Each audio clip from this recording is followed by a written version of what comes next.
Welcome to the Paper Trail, where we follow the journey, my journey, through the world of a CEO of a mortgage note fund. I'm Kris 70, and after years of buying, managing, and selling notes with 70 investments, I'm here to share the real stories behind the deals. What went right, what went wrong, and what I wish I knew earlier. From non-performing loans to seller financing to private lending, this show is about more than strategies, about growing your business, learning to follow the paper trail, and doing the due diligence that separates the pros from the rest. Now, let's hit the trail running.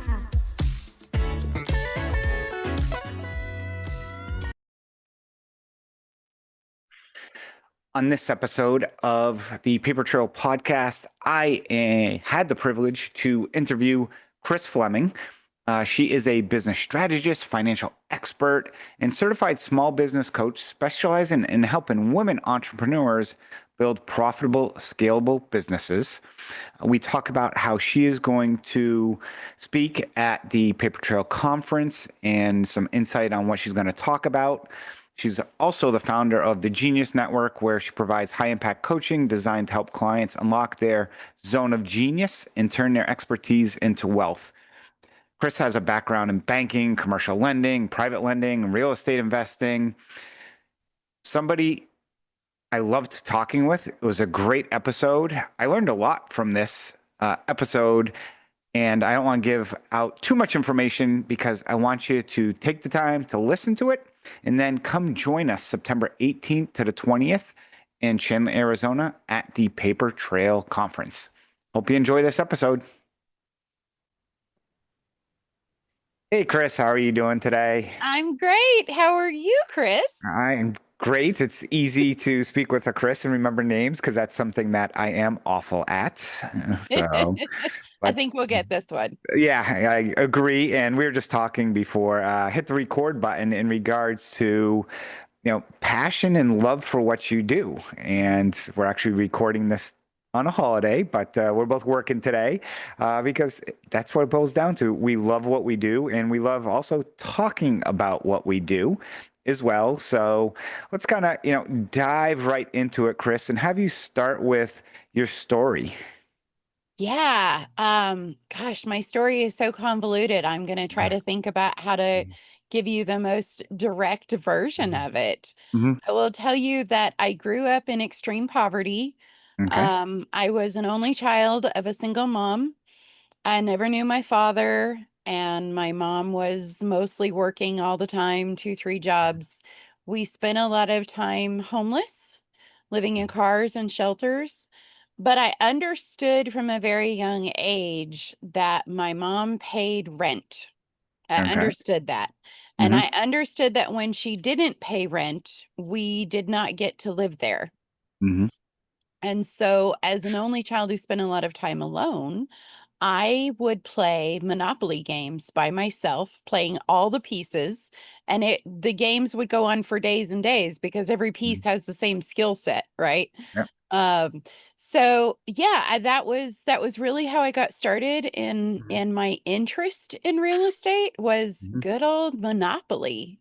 I Mm. bought my first house about 8 months after my 18th birthday Oh, wow. because I couldn't believe that I had moved from California to Tennessee, and I couldn't believe that you could get the whole property for that price. I was like, the house and the land and everything, it all comes together.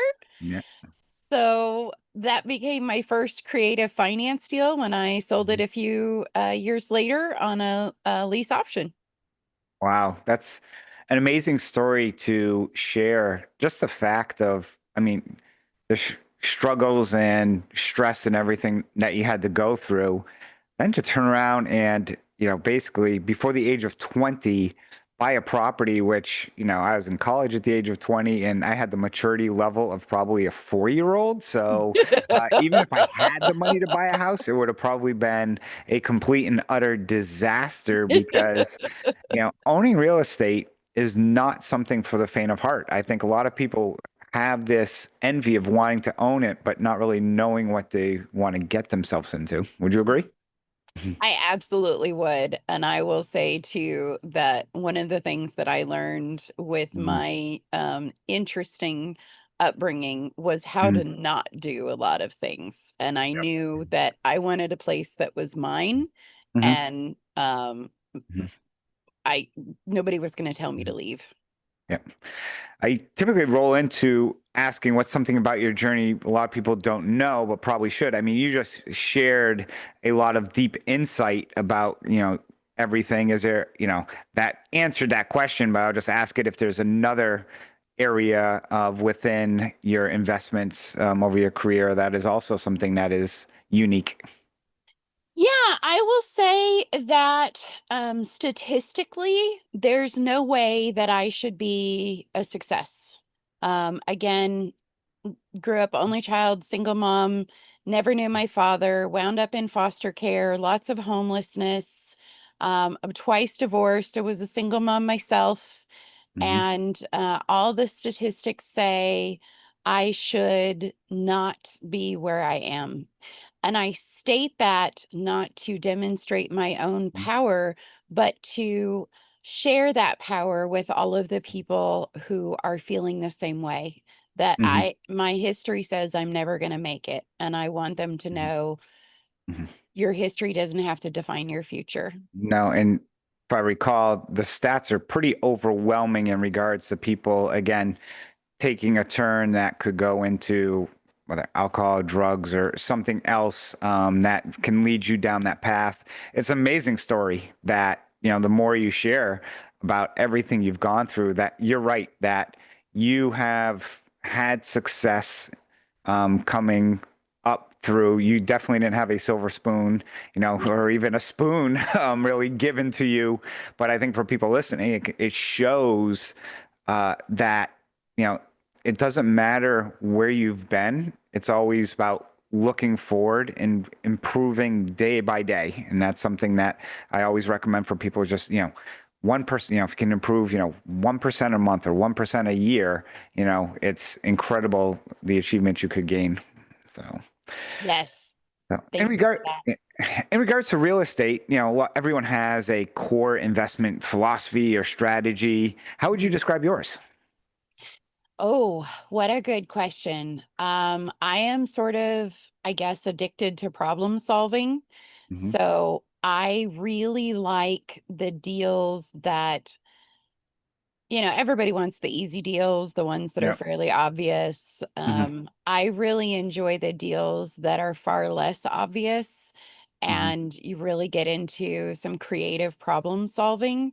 Hmm. One, there's less competition for them, and Hmm. two, they're a lot more fun, and three, they're generally a lot more lucrative as well. Hmm. Yeah. Um, but also, I love to work with other people. So, Mhm. a frequent strategy of mine is Mhm. to somebody else finds the deal, I figure out how to put it together, and Mhm. I do a joint venture where Mhm. I own 19% of the entity that owns the real estate Mhm. so that I don't have to be a guarantor on the loan. Yeah. But I'm bringing the capital to make the deal done. Mhm. And I get to sit back and I don't have to do a lot of heavy lifting. I don't have to find the tenants. I don't have to manage the Yeah. contractors. Mhm. That is not my skill set. Yeah. So my skill set is solving the problem, and I like the ones that Mhm. other people don't want. Yeah. Have you ever dipped your toes in non-performing loans? I have a stack actually over here Mhm. on the corner of Mhm. my the desk of my assistant. There Mhm. are 8 Mhm. files there that I Mhm. purchased of Mhm. Yeah. non-performing notes that I'm So, working through. yeah. Uh-huh. You want to talk problem solving? That's what I love to do, and that's what we do. And that's just, I spent 20 years in real estate and construction, or 25, and like building cool buildings and all this stuff. And, always problem solving. And notes is, all aspects of real estate. What I find is the people who are most successful in real estate are the ones who can solve the problems because Mhm. it's not a nice straight flat road like a runway. It's more like driving through the mountains, is what I've Yes, so. yes, for sure. Sometimes it's a Mm. little bit of a roller coaster. Oh, yes, to say the least. Yeah. So you've talked a little bit about, kind of, your philosophy. internally, there's everyone goes by some principle, whether it's integrity, honesty, how, what's your kind of, one of your or several core principles that guide you on how you treat, the people you work with? Personal responsibility and kindness are definitely my two top core Hmm. values.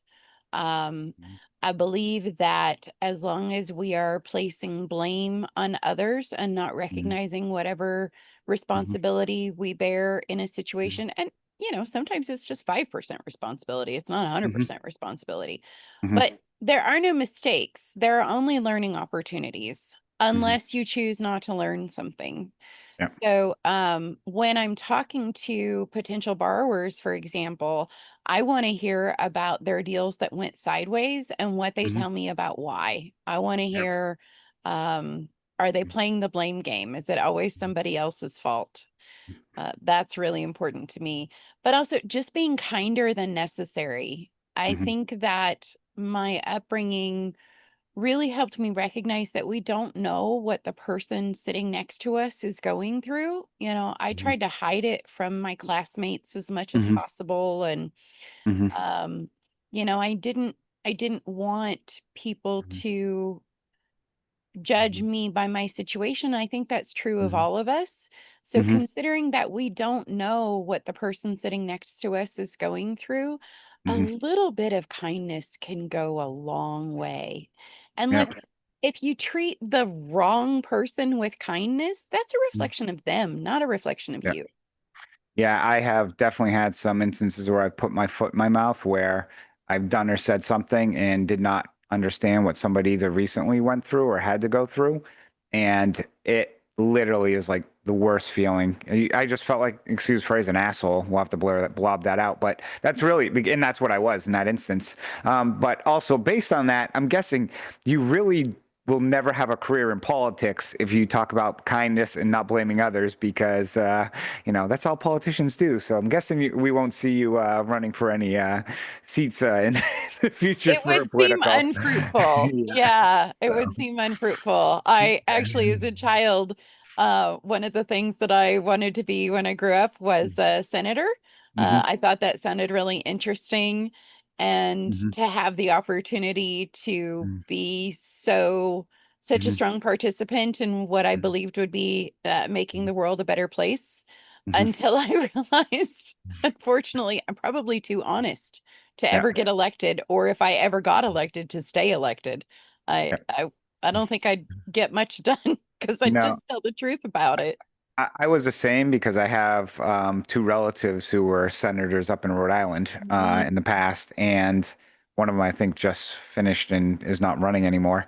But it's one of those things where, man, you just have to be cut a different way. And I like to say I'm thick-skinned, but I don't have the patience for BS. And man, I don't know how I would do it. But Yes.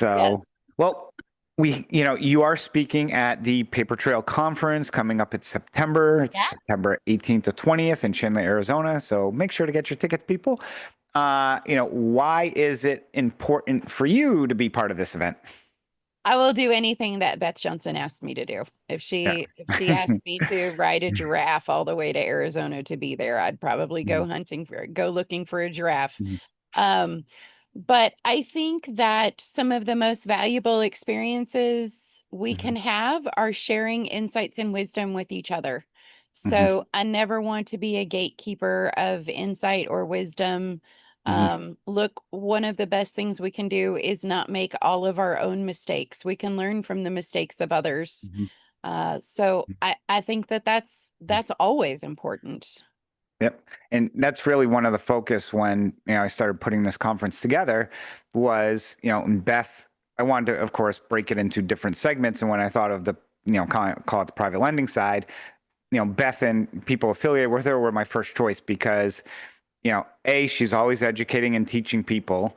She's also doing and providing so much content out there compared to, I know there's other conferences and other people who, I'll use the term, are more gurus, where they're just selling things and everything is just a sales. And every speaker that I've spoken with on every podcast that we're recording, it's really that is one of the core values of everybody, is providing as much content and education to people as possible.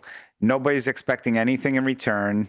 And it's just an event where people can just collaborate and learn more about everybody's business, because every aspect of real estate, you can never know it all. You can always continue learning. So, Absolutely. And, if you want to go far, go together. yep, exactly. Boiling your entire session, what's one of the things that you hope attendees can, leave listening to you, either something they think differently about or just something they pick up or learn? What's the main message you're hoping to get across? That's such a great question. I think for me, I have such a passion for people feeling empowered and living in just a mindset of gratitude and not a mindset of fear. So I hope that people take away from not just my session, but the entire experience, right? That they feel better equipped to make excellent decisions, and that they sleep better at night because they feel good about the decisions that they're making. So, for, again, people listening, again, that's something that we pride and focus on, is really getting the content out to you to get educated and really just walk away from feeling that attending this conference has made a difference for you. Next question that popped in my head is, part of this is, that investor journey, and you've spoken with, talked with, worked with lots of different types of investors. Mm-hmm. In your opinion, what makes somebody, I'll use the term, a great investor, or the types of people you see succeed? What's a trait that you see for people that feel they just get it? I think people who are really good listeners. I think it's so important to, obviously, you want to evaluate the documents and the paperwork and the overall deal. I personally, I'm not doing this at a grand scale like, Flynn Family Lending, for example, is doing. And so I'm still talking to each borrower in, live, whether it's virtual or phone call or whatever. I'm still talking to them. I'm sure that's partly because the deals that I do are very weird. And so I'm sort of the lender of last resort. But listening for the things that people do not say when they're speaking, listening to the words that they choose to use, and not necessarily making assumptions about those, but asking questions. Um, an example would be, I like to use this example quite a bit, actually, and that is around blame versus responsibility. I've always told my kids that there are no mistakes, there are only learning opportunities, and that every mistake that you make, if you take the opportunity to learn something from it, then you can still get value from it. So when I'm talking to a borrower and I'm asking about how previous projects have gone and what went wrong and why did it go wrong, so on and so forth, I want to hear what they learned from it. So if they're telling me, well, that one went wrong because the contractor this, that, and the other, and this other one went wrong because my business partner this, that, and the other, and this one went wrong because the realtor this, that, and the other, I'm hearing, I haven't learned anything because nothing's ever been my responsibility. Yep. So that's what I mean by, I want to listen for what they're not saying. And I think that the people who are most successful are the people who can hear what they're not saying. Yep. And kind of with that, okay, a lot of times we talk to people who do play that blame game. And at the end of the day, it's your money, it's your responsibility, and it's going to be your fault at the end of the day. I have conversations with my wife all the time. If there's a deal that goes bad, my wife doesn't want to hear, well, the attorney or the servicer or somebody screwed up. That's great. She's going to look at me and say, it's on you at the end of the day. And perfect example that I'll share in our non-performing space was somebody posted once on Facebook a comment about the storms in North Carolina and that they were upset with their servicer because a servicer hadn't gone out and checked to make sure the property was still there or any of these things. And I commented and replied back to them, I'm like, that's not your servicer's job. I said, servicer's job is to confirm that the borrower is paying on time. And if they're not, to pick up the phone and say, hey, your payment's behind. But it, in this area also didn't have power or you couldn't get there. So I'm like, what did you expect the servicer to do? To fly out there? I'm like, it's your responsibility. If you want to know what's going on with the property, for you to send somebody out there. Now you can hire the servicer to do that. But a lot of people think that they sit on the top of the mountain on some throne and just whatever pops in their head is everyone's supposed to be able to be mind readers and just do it for free, which Yes, particularly the do it for free part, right? Yeah. That one that's another something. So as as an educator and a trainer and a coach and as a consultant, I I encounter a lot of folks who I watch them ask my friends, can I take you to a cup of coffee and can I buy you a cup of coffee and pick your brain? A cup of coffee is nice, but it's not a fair exchange for what you're getting. These are people who have done really well. They can buy their own cup of coffee, and it's taken them 30 years to acquire this knowledge. You cannot purchase it for a cup of coffee. Bring them a deal that they can work with you and get paid on it and teach you the ropes while you're learning so you can both get paid on it.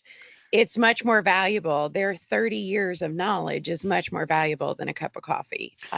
Not that I don't want to be taking a coffee, but don't try to download my brain over a cup of coffee. It's not fair. No, the one I enjoy too is, and I'm offer my services to people in regards to, hey, I'll answer a quick question and so forth. And somebody might reach out and then all of a sudden I'll be like, hey, look, bottom of my email, you can book a meeting with me and schedule some time. Then the person replies back, the earliest you have is next Tuesday. And I'm like, yeah, well, I need an answer before then. I'm like, then find somebody else because I'm doing this on my free time, which I'll be honest with you, I charge about $2 to $2.50 an hour is what I would charge for this. So be thankful that I'm giving you 15, 20 minutes of free time or free response. And yeah, I get booked up pretty quickly because I run a company.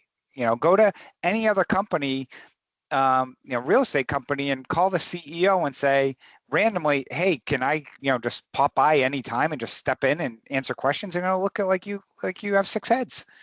Exactly. And I'm not complaining. Again, I enjoy doing it, but people got to be on a little bit more thoughtful in regards to, can I do something for this person? Here's another story I'll share. Was I had an individual reach out to me, and we run a fund, and they were asking about some other funds.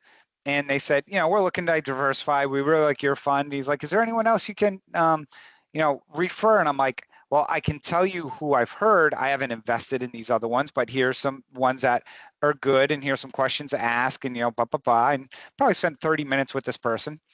Now, like a month and a half later, the person reaches back out to me and is like, hey, I just want to be upfront. I'm not going to invest in your fund, but can we set up another call? Because I'd really like to pick your brain to learn more about this other fund and some of the things I should, other questions I should be asking them.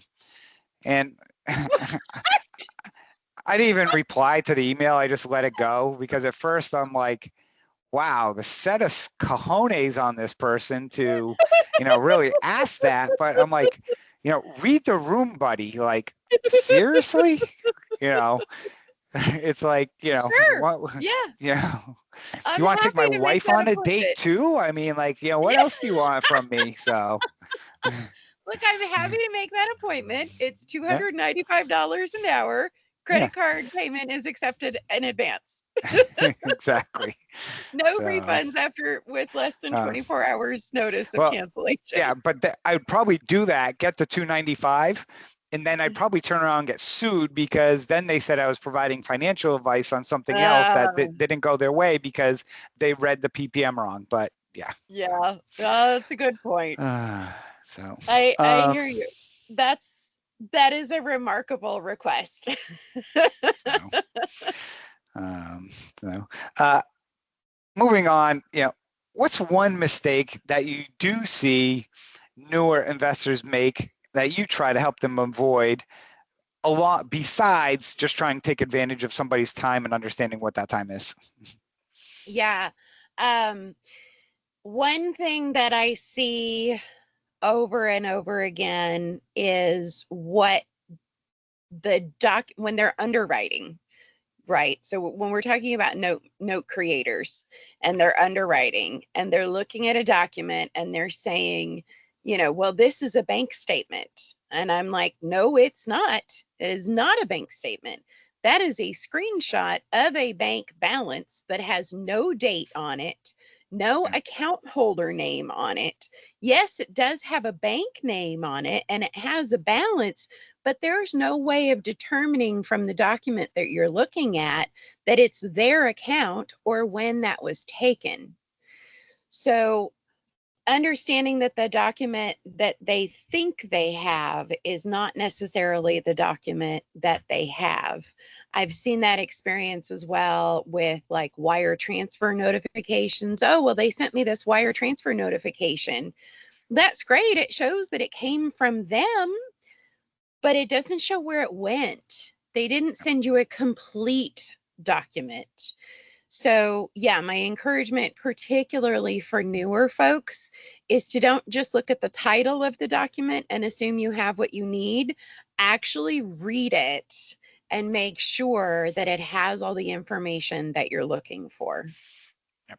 So interesting thing I learned several months ago, because as we all know, some fraud is increasing, and there's a company out there that does AI and can read the bank statements and provide reports for you, but it also can detect fraud. So that's the question. I'm like, well, how can you detect fraud? Yeah. And they said, well, it's simple because every bank actually has their own custom font and font size. So Really? if you try to falsify and like put a PDF over like the date or something, or change the numbers on, I'll just use a Chase statement, this system can pick it up because Chase has, it might look like Times New Roman, but they have a custom font and custom font size. So there is no PDF editor out there that has that font and font size, so it can easily be picked up. Really? I had Yes. never, I mean, I worked in banking and finance for a decade and a half. I never heard that So before. that's what they That's told me. fascinating. So I'm like, it makes sense, Yeah, that for happens. sure. So, and then the other one that we are starting to use now, which again, a service just for people listening. So now through Plaid has systems where now you can verify, like if they say this, you can verify that banking information, which is, cool to make sure that, again, there's not a, an error on a statement. So, but 100% right, back to what you said, is people have a checklist and they get a document and just check it and don't actually look at the document, where it's like, yes, you still need to look at the document. So Right. Yes. I described it to someone yesterday actually as, a checklist is great, but if you think about it as a recipe, let's say you're baking a cake, a checklist is a recipe to bake a cake. But what you really need to understand in this business is the chemistry of how the baking soda and the salt and the egg and the flour combine when you apply heat to them for X amount of time to get the cake at the end. So a checklist is a great tool, but it's not it's not the full understanding. Ooh, I really like that. That's a Thank you. great analogy. That's a great analogy. Because also when you think about it, when you're getting this information, and again, I'm just thinking baking, a cake, if you got a little too much of one thing versus another, hey, you might have to make adjustments on it, but you need to understand the importance of every one of those ingredients and able to make those adjustments. And that's where experience, of course, comes in. Yes. Yeah. A lot of that is just Yeah. repetition. And, if you're not sure, have financial friends that you look over their shoulder and they look over yours. I mean, I've got friends Yes. when something is unclear to me, I'll say, can you look at this with me? And vice versa. Oh, the other thing too is if you're originating a loan, there's underwriters out there and services for anywhere from $500 to $750. They'll underwrite the whole loan for you and basically go through and tell you, kind of give you an idea of what's coming up. And they've got experience because they've probably done thousands of them.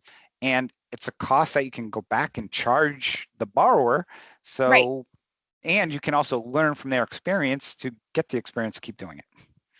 Yes, I love the idea actually of doing your own underwriting and then sending it to one of these organizations to see, how it matched up. How did you do? Mhm. And then that gives you the opportunities to learn and improve.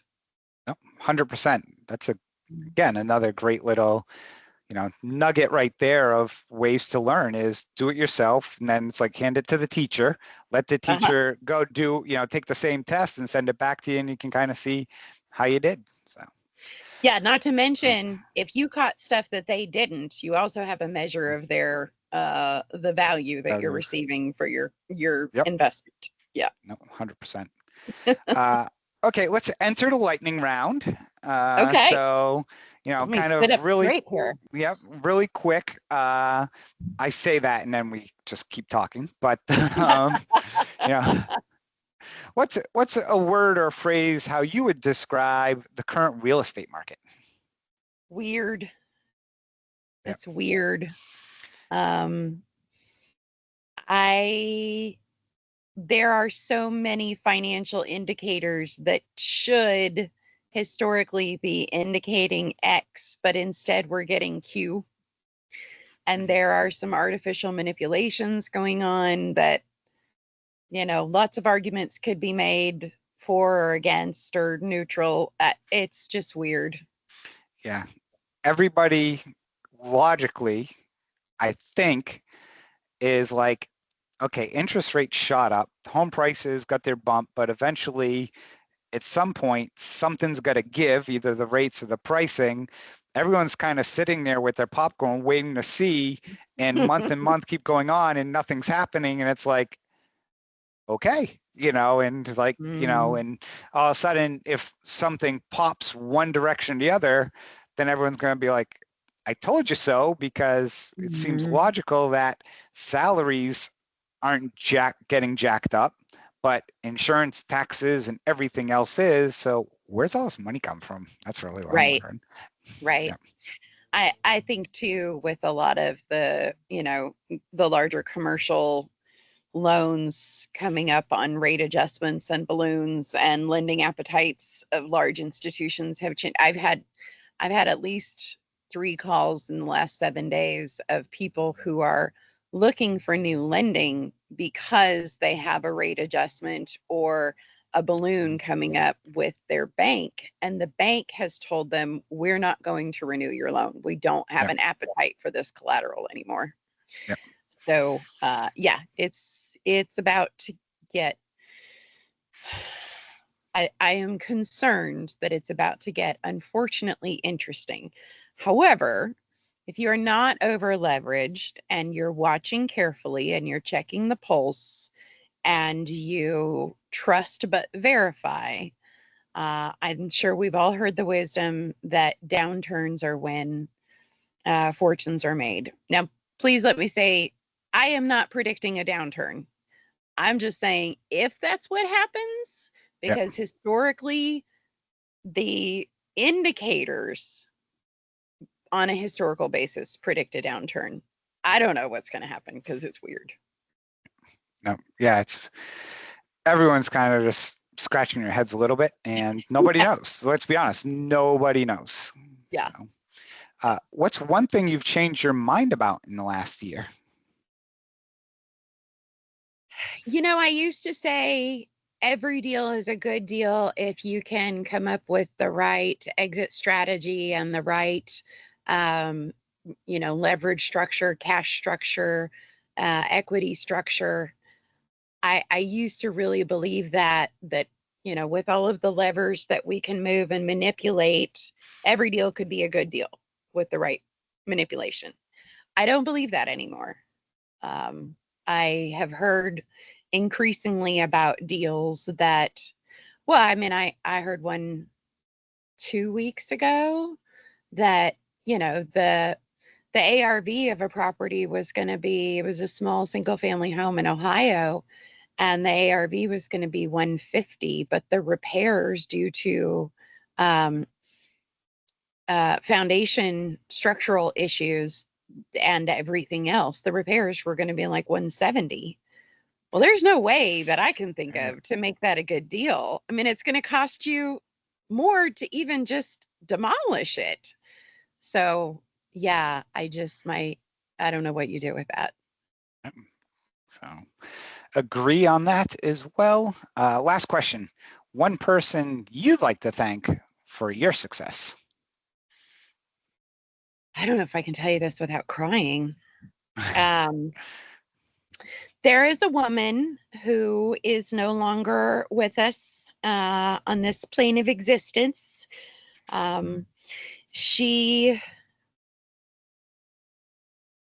was a broke single mom following my divorce against my will, and I had been a stay-at-home mom. I had a 3-year-old and a 5-year-old, and I found myself single, not by my desire. And I was just trying to find a way to make life work with these babies. And a woman gave me a chance, and her name was Kathy Carter. And she trusted me and believed in me enough to just give me a shot. And she changed my life forever. I mean, it was a part-time bank teller job, but it changed my life forever, and it launched me in a completely new trajectory. And in fact, that bank branch was torn down a couple of years ago, and it's in another city. My husband was kind enough to ask one of his coworkers, this is a secret, so don't tell anybody, Kris, snuck over to the site and grabbed one of the bricks for me of the bank where I started my financial services endeavors. So I'm not going to get up and grab it, but yeah, I have a brick over here from the original bank where I started, and rest in peace, Kathy Carter. No, that's a heartwarming story, as just your entire journey has just, has been, incredible. And, thank you. most people in this business look at everything as numbers and statistics, and you have defied every odds that has come out there. So it really boils down to just the story you tell and just your integrity, your honesty, the hard work, and never giving up. And it's something that people really can emulate and look forward to seeing that not everybody is always dealt a great hand, and just things happen in life, and some people have things that aren't so great that happen, but to be able to pick up the pieces really shows just the strong will and character that you've possessed. And now everything you do, with your businesses and stuff is, phenomenal. So want to thank you for coming on this episode of the Paper Trail podcast, and look forward to seeing you in a few months at the conference in Chandler, Arizona. Well, thank you so much. It's a genuine pleasure, and I'm super excited. So for those listening, you can check out the show notes with information if you'd like to reach out to Kris. And again, we look forward to seeing you in September. Thank you all.